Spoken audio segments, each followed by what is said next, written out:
খুব সহজভাবে একটি নাইটি সেলাইয়ের ভিডিও নিয়ে এসেছি। হ্যালো এভরিওয়ান, আমি নিয়ে চলে এসেছি আজকে গোল গলা একটি নাইটি সেলাই। হাতাটাকে আমি ভালোভাবে কেটে নিলাম, পটির মাথাটাও ভালোভাবে কেটে নিয়েছি। হাতাটা মুড়িয়ে একটু সেলাই করে নিতে হবে, যাতে ধার দিয়ে সেলাইটা করবে, যাতে সেলাইটা খুলে না যায়। এভাবেই ধার দিয়ে দুটো নাইটিরই হাতা সেলাই করে নিতে হবে। তারপরে গোল গলা নাইটির 5 ইঞ্চি কম নিচে কাটিং করতে হবে। দেখো নাইটিটা প্রথমে আমি গোল করে নিয়েছি, এবার 5 ইঞ্চি নিচে একটা দাগ কাটিং করে নিলাম, যাতে কতটা পর্যন্ত আমি কুচি দেব সেই হিসাব। আর কেউ পুটগুলো কেটেও নিতে পারো, আমি জোড়াওই রেখেছিলাম। যারা পুটটা কেটে নেবে তাদের ক্ষেত্রে আলাদা আলাদা কুচি পড়বে, নাইটির আলাদা আলাদা পার্ট হবে।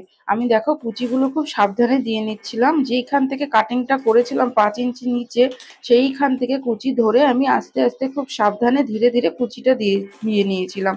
আর এটা একটা গ্রিন কালারের নাইটি রয়েছে। এই নাইটির 4টে কালার আমার কাছে অ্যাভেলেবেল আছে। কারোর যদি পছন্দ হয় ইনবক্স কি সেলাইয়ের ওপরে তোমরা ভিডিও দেখতে চাইছো অবশ্যই আমাকে কমেন্ট করো। দেখো দুই সাইডেই কুচি দেওয়া হয়ে গেছে। আবারও বলছি, পুট কেটে নিলে কিন্তু আলাদা আলাদা পার্ট হয়ে যাবে।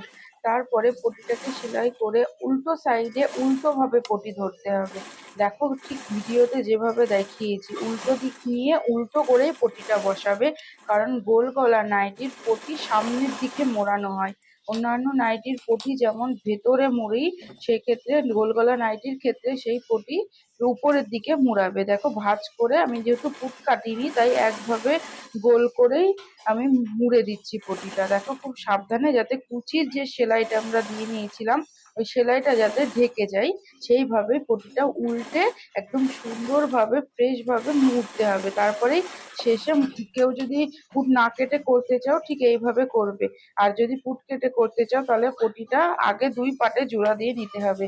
আর হাতাটা ঠিক সোজা করে নাইটিটা উল্টো সাইডে বসে যেই হাতাটা আমরা কেটে সেলাই করে রেখেছিলাম সেই হাতাটা আমরা মুড়ে দিচ্ছি। দেখো খুব সুন্দরভাবে হয়ে যাচ্ছে সেলাইগুলো। তো আমার ভিডিওগুলো কেমন লাগে অবশ্যই তোমরা কমেন্টে জানিও। আমার এটা ইউটিউব চ্যানেল আছে ছোট মৌসুমি, ফেসবুক চ্যানেল আমার মৌসুমি অধিকারী। যারা যারা এখনো ফলো করোনি অবশ্যই ফলো করবে। আর দেখো লাস্টে সাইডটা মেরে নিলাম, আর এরপরে নিচটা ভালোভাবে মুড়ে নিয়েই তো আমাদের তৈরি হয়ে যাবে গোল গলা নাইটি। আর আমি কাটিং ভিডিওটা যদি তোমরা দেখতে চাও, আমি অন্য একটা ভিডিওতে কাটিং ভিডিও দিয়ে দেবো। দেখো সুন্দর নাইটিটি কেমন হয়েছে অবশ্যই কমেন্টে কিন্তু জানিও, আর একটু মেরে নিলেই হয়ে